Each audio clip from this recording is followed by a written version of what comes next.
Hey guys, it's Justin again. I am back, and a lot of you guys responded really positively to my last Thumbtack video, so I figured I would shoot another one and just kind of go through um, and kind of explain where I am currently in Thumbtack. I still have about $21. I've switched from a credit system to literally just a dollar system, which I like in a sense because it makes you really think, gee, is this worth me bidding on? But it almost goes to underscore the point I was making before, showing just how nonsensical some of these quotes are. So this is an $18 quote. I've got 21 in my account right now.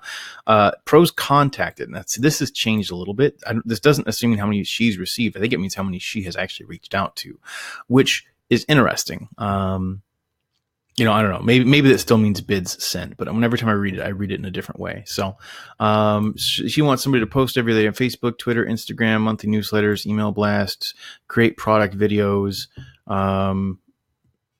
There's no phone number available. She doesn't mind it being done over the internet.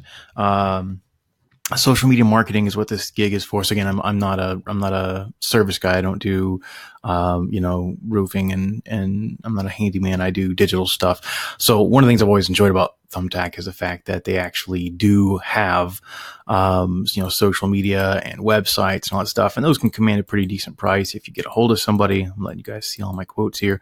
I don't use any of these anymore. I use one and I'll edit 90% of it and change it because I just am not very happy.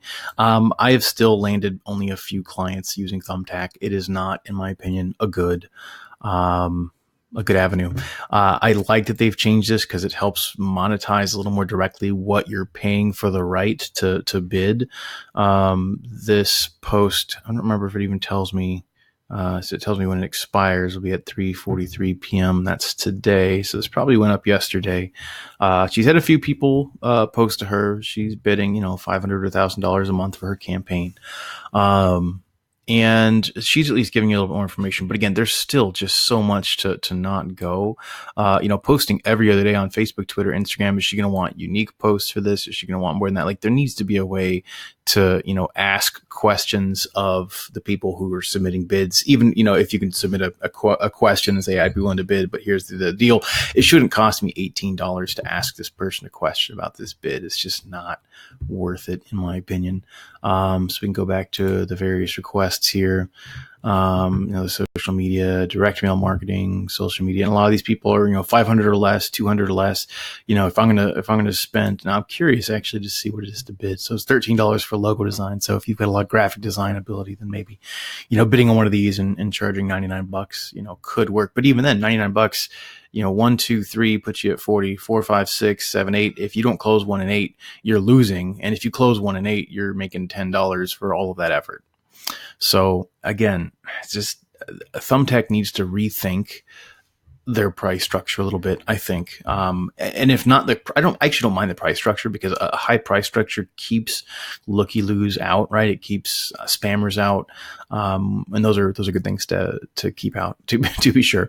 But they need to change the information they give you so that you have more information. They need to tell you a lot more about these companies. Now with the logo, it matters a little bit less, but let me come find one for web design again. Here's web development, WordPress, Squarespace, 67 pages. Front end, not sure, over 1,000. Looking for a developer to develop my web design wireframes. Okay, so they have a mock-up that at least tells me something, but that doesn't tell me, is this going to be e-commerce?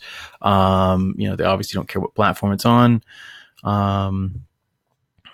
And what database development really means. Because, WordPress, all websites run on a database. WordPress, does it all in the background. So most websites do these days. Databases are something that, unless you do some high-end coding, you don't even have to worry about for the most part. I've touched, for all the websites I've built, maybe 10 databases I've had to manually go in and do something with. I'm not an expert in that field, but I can build a pretty website. So anyway, I'm just kind of talking today, but I've had a lot of requests for an update on how I feel about Thumbtack, and about a year later, I've hardly used it. to be quite honest. I do think that there's an avenue for it. I'll put a link down below. I think you'll get you like $50 in free credits or something like that. I don't remember what the deal is. So click the link below and give it a shot if you've never tried Thumbtack before. It'll give me like $5 in credits or something too. So I mean, you get a little bit. You get a lot. I get a little. Is how they break that down. But it encourages me to continue making these videos and giving feedback and best practices. I will show you this right here. Hey, _first_name_. You'll see it again right there. If you put that into your templates, it will automatically sub in this, whatever their first name is up here. That's not something that Thumbtack teaches you. I don't know why. I don't know why they don't have a template for it, or, encourage you to put that in there or whatever. But yeah, I mean, you're welcome to take a look at these. I mean, I include testimonials. I've got 6 stars here on Thumbtack, and then I've got, 50 recommendations. I see them up at 60 on LinkedIn. I have a link to my discovery forums. They can give me some information. I have a link so they can call me back, a link to my calendar. I do all of that stuff because I'm trying to give them as many avenues as possible to reach out and establish some sort of a conversation with me. And I'm just finding it really hard. I find that most people on Thumbtack are looky-loos.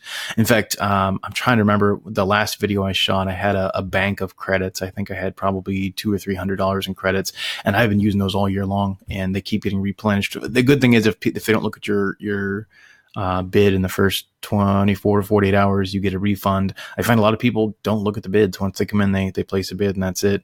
I don't know why that is.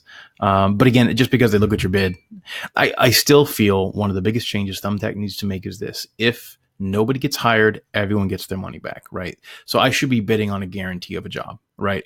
Whether I get it or not, I should be bidding on a job that's definitely going to go to somebody, rather than, if 5 of us bid on this job, and this is a $30 bid, $28.39, right?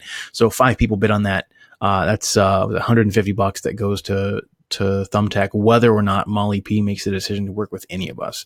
And I think that in order to legitimize Thumbtack, in order to legitimize the price that they're paying or the price that they're charging, there needs to be some sort of a reasonable, I have a 1 in 5 chance of actually getting this job. Whereas right now it's more than 1 in 5, or it's less than 1 in 5. However you want to look at your fractions, right? Because, it could be nobody, right? Could be nobody gets the job. And if nobody gets the job, then it was less than 1 in 5 people who apply get the job. So, anyway, those are my thoughts. I'm going to go ahead and upload this to YouTube. And if you guys have any questions, feel free to leave comments down below. But thank you.